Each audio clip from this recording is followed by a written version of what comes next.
Is done, and now it's time to spread the mulch. Look at these kids carrying big bags of mulch. Oh,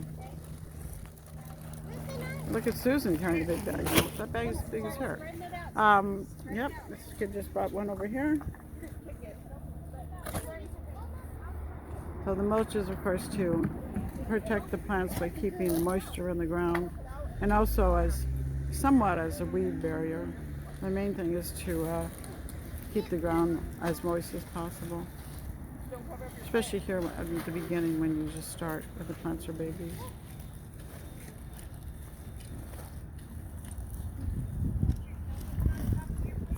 This project is actually finishing up now. The mulch is the last thing.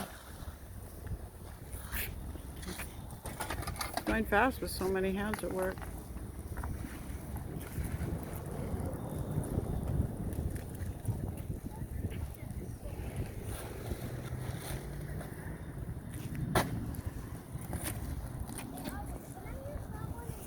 This is just going to look beautiful.